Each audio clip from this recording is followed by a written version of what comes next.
Chers astrolosophistes, bonjour et bienvenue à celles et ceux qui nous rejoignent. Il semble que je ne puisse pas avoir et l'image et le son, donc tant que ce n'est pas réglé, les chroniques repassent en audio uniquement. Nous nous retrouvons aujourd'hui pour la chronique sur la super pleine lune du 13 juillet 2022 qui a lieu à 20h38 si vous êtes à Paris. Alors vous voyez, j'ai sorti la position des nœuds lunaires comme d'habitude et nous découvrons une pleine lune dans un rectangle harmonique qui nous montre le développement potentiel de notre caractère en vue de progresser très significativement dans notre croissance personnelle et notre développement spirituel. La pleine lune est à 21,21 du signe du Capricorne. Elle est conjointe à Pluton rétrograde à 27,30 du Capricorne. Elle le sera très exactement le lendemain, c'est-à-dire le 14 juillet. Elle est en opposition séparante avec Mercure à 17,42 dans le Cancer, en opposition séparante avec la Lune noire à 14,36 du Cancer. Ces deux oppositions seront exactes dans la matinée et début d'après-midi. Évidemment, elle est exactement en opposition au Soleil à 21,21 dans le Cancer. La super pleine lune est en semi-sextile à son maître Saturne, qui se trouve à 24,5 dans le Verseau. Elle est en trigone à Uranus à 18,12 dans le Taureau, en trigone très serré au nœud nord à 20,41 aussi dans le Taureau et donc en sextile au nœud sud à 20,41 dans le Scorpion. La super nouvelle lune est en sextile à Neptune rétro qui est à 25,22 dans le signe des Poissons. Enfin, elle est en carré séparant à Chiron à 16,25 dans le Bélier. Ce carré sera exact en début d'après-midi. Le maître de cette pleine lune, c'est-à-dire Saturne, est en quinconce au Soleil, en trigone exact à Vénus à 24,50 dans le signe des Gémeaux. Saturne est en carré à Uranus et au nœud lunaire. Mais ce carré nous accompagne depuis un moment et fera sa dernière tension entre le 2 et le 12 octobre. Avant la super pleine lune du 13 juillet, nous avons deux entrées, celle de Mars en Taureau et celle de Mercure en Cancer, toutes les deux le 6 juillet. Elles seront donc en sextile. Mercure en Gémeaux nous a rendus très disponibles à toutes sortes d'engagements, de déplacements, de commerce.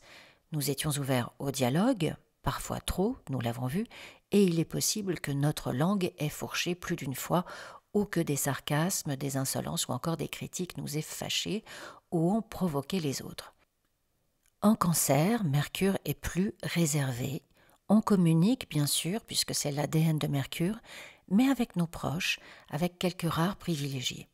Nous cultivons journellement notre jardin secret de nos réflexions et de nos observations. On peut ressasser ce qu'il s'est passé ces dernières semaines, retrancher en nous-mêmes. Parce que l'axe Cancer-Capricorne se précise avec la super pleine lune, c'est une période pendant laquelle on développe sa résonance aux souvenirs, au passé, à la famille, à ses parents, sa fratrie. Pour réfléchir, pour comprendre, nous allons avoir besoin d'être rassurés, d'évoluer dans un contexte paisible, en tout cas, dans une ambiance chaleureuse et confortable. On peut avoir des doutes sur les sentiments des autres à notre égard que l'on entretient de façon irraisonnée. On peut nourrir ses propres craintes, ses peurs en laissant libre cours à notre imagination romantique, mais manichéenne. Nous sommes convaincus que les autres ne seront pas d'accord avec nous avant même de leur partager nos pensées.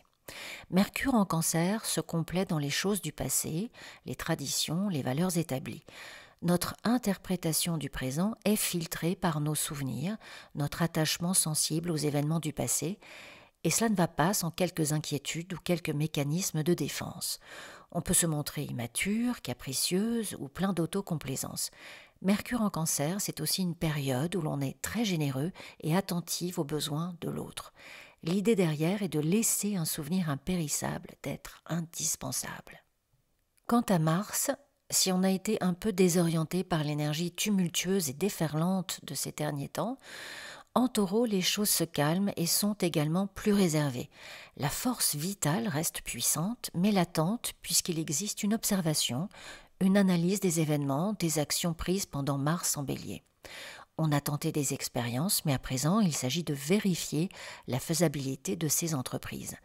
Mars formera des aspects d'intelligence avec les autres énergies, sauf avec Pluton, mais c'est un carré décroissant. Bien sûr, on peut y voir un rapport de force dans lequel chacun veut établir ses limites, son territoire.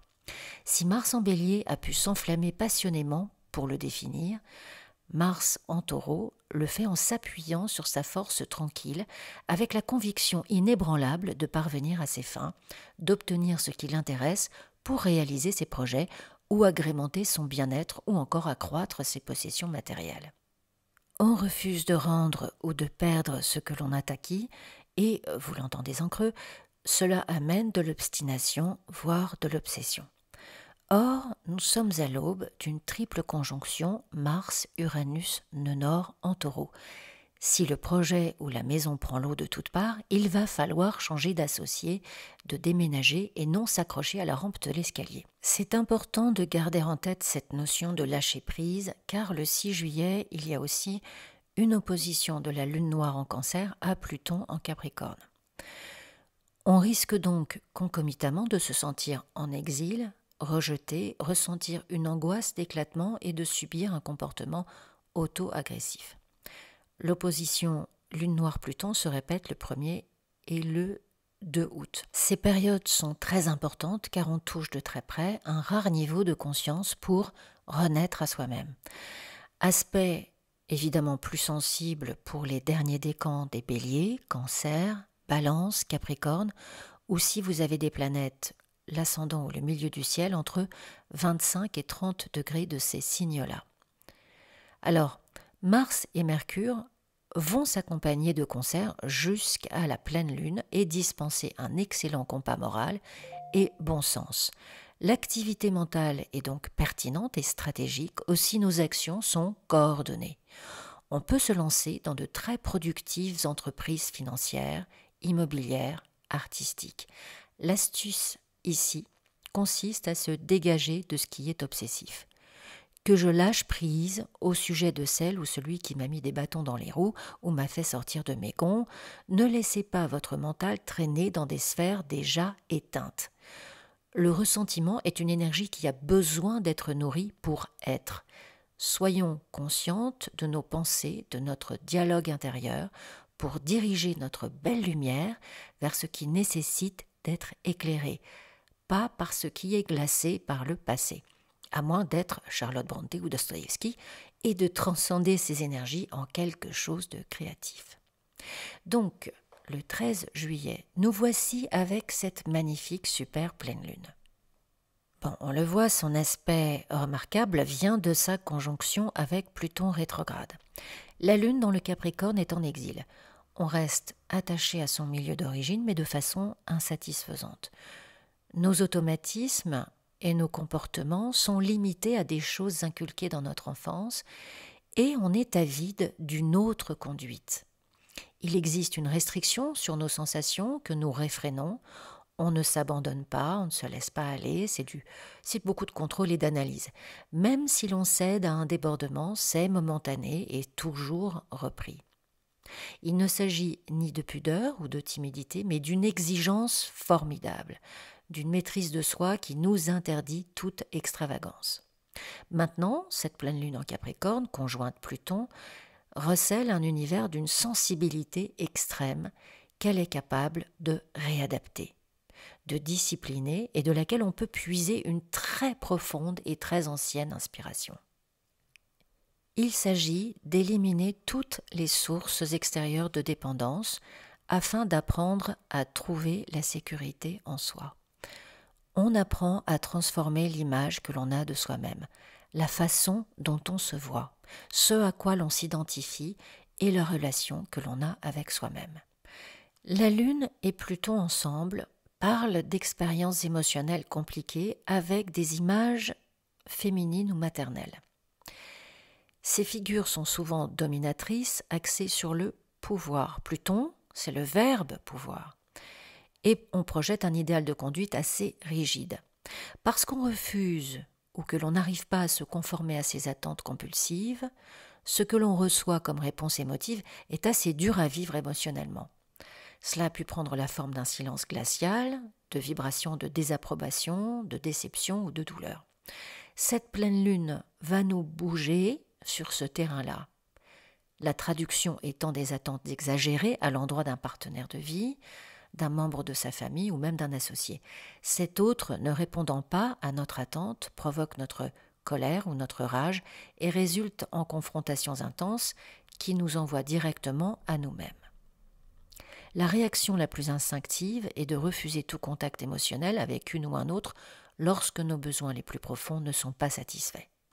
Le soleil éclaire tout cela de mille feux et nous appelle à reformuler notre conduite émotionnelle et l'image que l'on a de soi-même. Cette histoire de contrôle sur notre environnement, c'est principalement une histoire d'insécurité.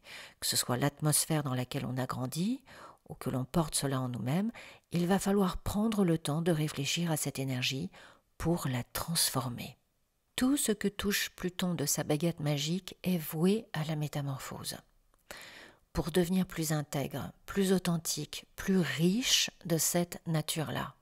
D'ailleurs, Pluton est aussi appelé le riche. Qu'est-ce qu'un contrôle insécure, inconscient ? Que ce soit pour nous-mêmes ou parce que nous avons fréquenté de près ou de loin une ou un autre qui nous a imposé un chantage émotionnel, qui nous a manipulés à croire des informations ou agir contrairement à notre bien-être, on a toutes et tous une idée de la forme que peut prendre une conjonction Lune-Pluton lorsqu'elle se présente sous forme d'abus émotionnel. Des commentaires qui sapent notre estime personnelle, l'insistance ou l'exploitation d'un déséquilibre de pouvoir, surtout dans les relations où la sécurité, les soins et la confiance sont supposés être prévalentes, c'est-à-dire majoritairement entre un adulte et un enfant puisque ce dernier n'a pas encore les armes intellectuelles pour se défendre. Mais on peut bien évidemment faire l'expérience de ce fléau dans une relation avec un autre adulte, que ce soit entre un thérapeute et un malade, un patient, un professeur et un élève, un responsable et un employé, mais aussi dans une relation intime. Un des deux n'ayant pas la même connaissance, les mêmes possibilités d'action que l'autre. Je l'explique comme si c'était clair, mais cela ne l'est pas. C'est insidieux, c'est progressif, et dans les premiers temps, on va commencer à douter de ses propres perceptions. Le choix que tu as fait était stupide, tu ne fais jamais rien de bien, je t'aime comme personne ne t'aimera jamais, etc., etc. Les comportements sont quasi toujours les mêmes, des critiques disproportionnées, des prédictions sinistres, des généralisations dévastatrices au regard de la situation, de nos actions, de notre personnalité. Lorsqu'une ou un autre se permet ce genre d'approche, on peut être sûr qu'il s'agit d'un premier avertissement d'une dynamique d'abus émotionnel. On l'a vu aussi plus haut, lorsque la personne ignore ostensiblement ou méprise notre désarroi, lorsqu'elle crie, nous hurle dessus, ou encore lorsque nous lui faisons part de notre désaccord sur la relation et qu'il ou elle minimise ou ridiculise nos observations ou l'inconfort, la douleur qu'ils ont créée. Il est très habituel d'entendre un abuseur minimiser son rôle quant à la confusion qu'il sème. Aussi, à la suite des dénigrements, des humiliations et des menaces diverses et variées, nous arrivons dans le dur de la manipulation, c'est-à-dire la justification de ces comportements. Si je t'ai parlé de cette façon, si je t'ai fait ça, c'est vraiment pour ton bien. Pour que tu puisses t'améliorer, tu devrais être reconnaissant. Ou alors le fameux « c'est toi qui es égoïste et manipulatrice, c'est toi qui me fais du mal ». Alors ça, évidemment, c'est le pompon. Cette pleine lune conjointe Pluton est opposée à Mercure, la lune noire en Cancer encore dans les parages. Dans le premier temps, on est dans ce genre d'énergie. Mais c'est dans le premier temps, car le trésor de cette super pleine lune est évidemment présent et il réside dans notre autodétermination à identifier notre but, nos capacités, nos désirs et les moyens mis à notre disposition. On s'engage dans un effort soutenu, une autodiscipline, mais vous voyez avec le trigone montant à Mars, Uranus, nœud nord en Taureau, l'originalité, la créativité de notre action portent leurs fruits. Il s'agit d'une nouvelle autonomie, d'une indépendance dans laquelle nous nous révélons à nous-mêmes. On a désormais des facilités, une aisance pour remplir la fonction à laquelle on est destiné. Le rôle que l'on a à jouer, quelle que soit son importance, aura un impact transformateur sur la structure dans laquelle nous allons opérer. Cette pleine lune m'invite à me libérer des refrains d'amertume, de jalousie, de rancœur, de négativité, pour me concentrer sur mes valeurs intemporelles, transculturelles, pour me recentrer sur mon potentiel et le respecter et l'honorer. Il y a sans doute une épreuve familiale à relever à surmonter pendant cette période. Saturne, en carré au nœud lunaire, évoque la nécessité de s'affronter à une situation essentielle dans l'ordre de ses capacités mentales. La disparition d'une figure paternelle, d'un maître à penser, une personne âgée rassurante peut intervenir pour nous obliger à assumer notre destin en toute autonomie et trouver en nous-mêmes les réponses que l'on avait l'habitude de chercher à l'extérieur. Oui, cela demande de la force, du courage, de la détermination et une souplesse intellectuelle pour surmonter cette épreuve. Mais voyez le magnifique trigone de Saturne à Vénus, nous ne serons pas seuls pour ce faire. Les amis, la fraternité, la camaraderie sont des atouts d'une très grande force pendant cette période. Comme les abuseurs émotionnels ont tendance à isoler celles et ceux qui les animent, si c'est votre cas, sachez que à la première insulte, la première calomnie, même insidieuse, c'est l'avertissement qui doit nous mettre la puce à l'oreille, d'en parler à un ami, à une sœur, un frère. Souvent, nos relations les plus proches sont totalement sororales ou fraternelles de toute façon. Un projet à long terme peut s'étoffer d'un nouvel investissement dans le respect d'une structure traditionnelle. Votre projet peut aussi avoir une résonance internationale que vous n'aviez peut-être pas envisagée tout de suite. La créativité peut être particulièrement productive, même si le style n'invente rien pour le moment. La structure et la forme sont plus recherchées que le style. Un investissement dans l'immobilier, un contrat d'affaires qui concerne la mode, l'art, la joaillerie, les cosmétiques, le luxe, peut s'avérer très bénéfique sur le long terme, mais ne prenez surtout pas de risques inutiles. Pour le moment, ce sont des énergies studieuses et disciplinées. Dans le domaine des sentiments, il existe aussi un confort dans la loyauté, la fidélité, les liens du mariage. Les mariages à cette époque sont aussi des contrats de talent. On veut construire quelque chose ensemble avec deux potentiels qui vont quelque part.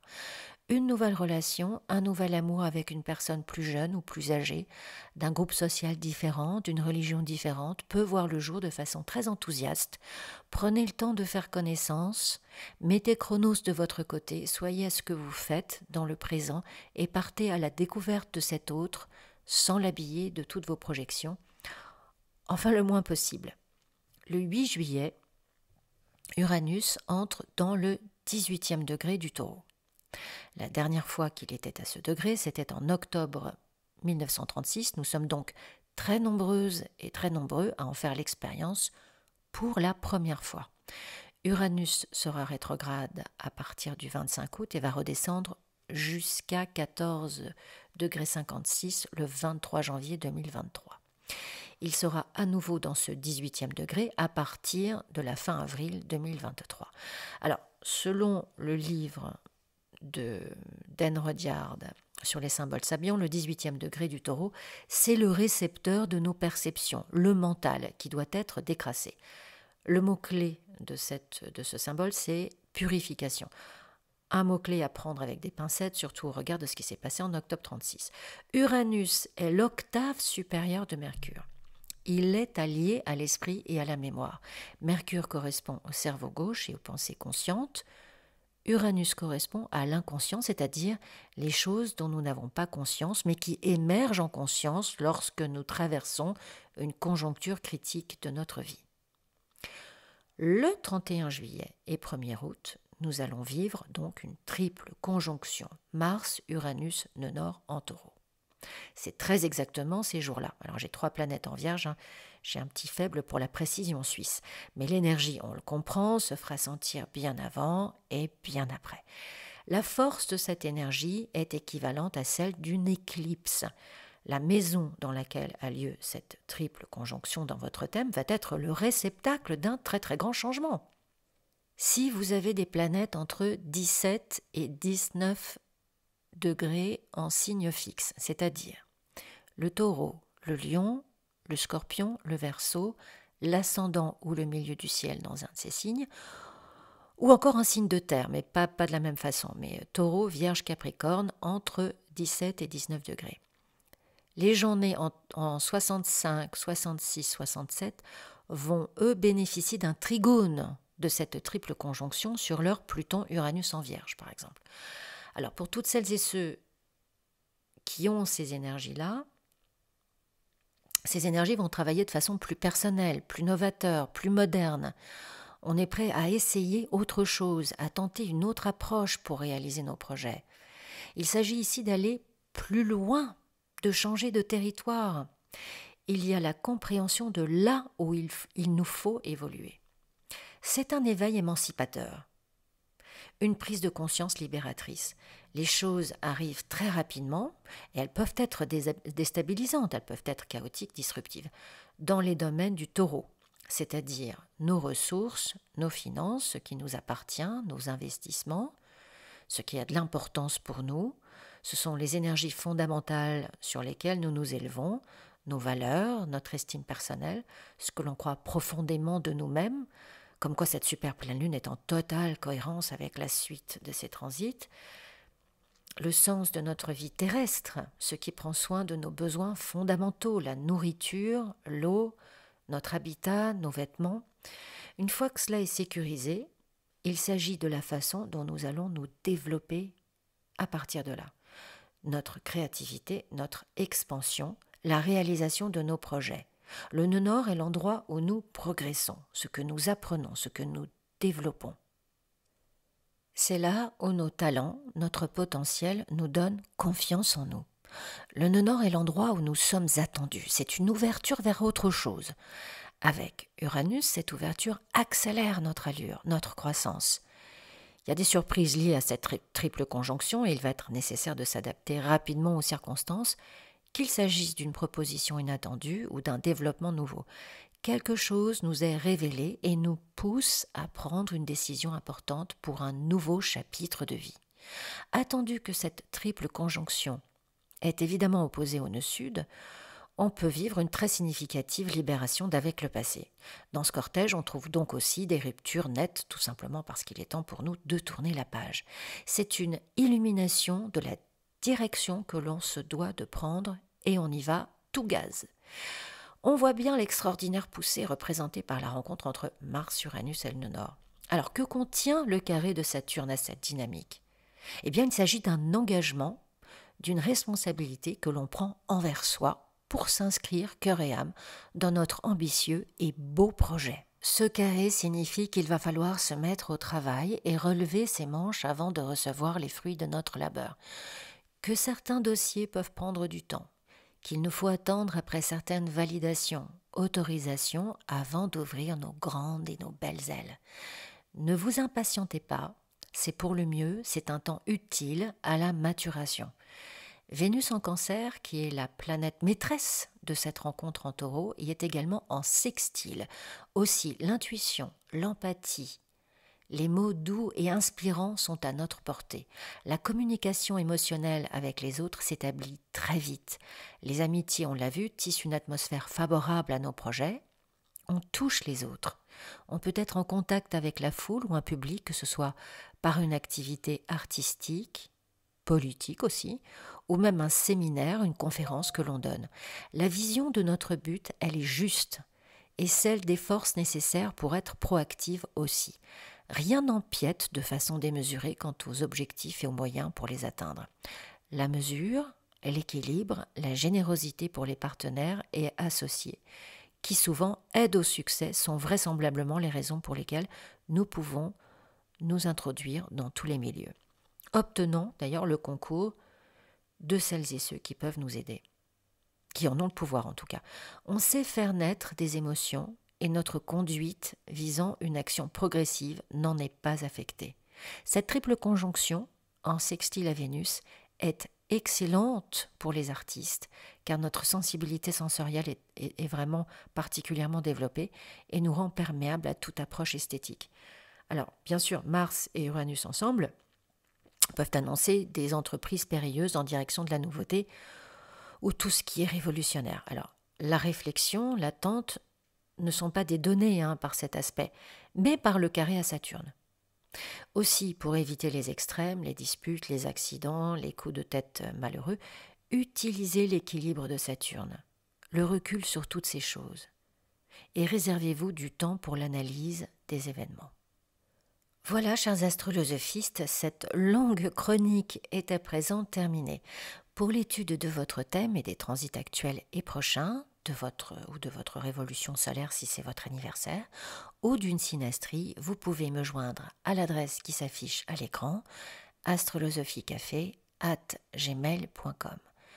Je vous souhaite une magnifique superlune, un sublime mois de juillet et je vous dis à bientôt sur Astrolosophie.